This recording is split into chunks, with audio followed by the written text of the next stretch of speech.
ये खबर आई है रानीखेत से।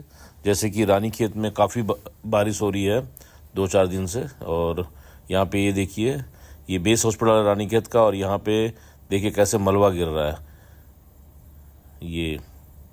और ये दुकानों को खतरा है, ऊपर से जो हॉस्पिटल की नींव है वहाँ तक ये पहुँच गई है।